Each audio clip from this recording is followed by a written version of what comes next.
Hindi nakaligtas kay Manila Mayor Isko Moreno ang ilang individual na nakunan ng video habang pinag-aagawan ang mga kableng nakalaylay habang inaapula ang malaking sunog sa Tondo, Maynila.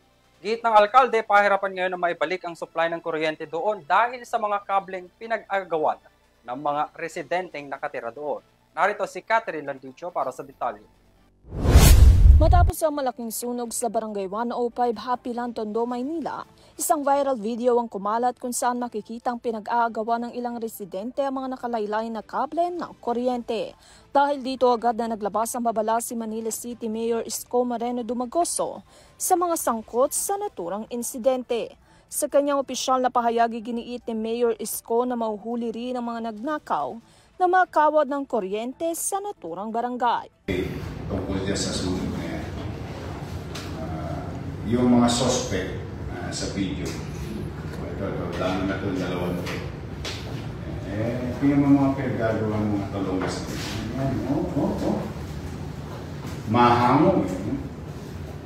Ito mo, may plies pa. Alam mo, mauubusat mo. Nung may pulis na, binaba. Lalo pa yung isang video. Meron pa isang video na nagbabiral. O kaya yung mga nasa video doon. Lumipat na kayo ng address. Dahil kanina, nung nagtatapos sa sunog para magbigay ng financial assistance na city government para sa mga pamilya na sunugan,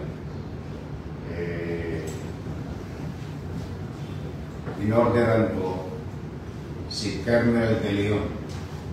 Lahat ng nasa video, pati yung mga nasa bubong na pinuputol yung orange wire, lahat hanapin. Kaya payo ko sa inyo, magsialis na kayo dyan sa 105. Kinumpirma rin ng alkalde na mga residente ng lugar mismo ang nasa likod ng pagnanakaw.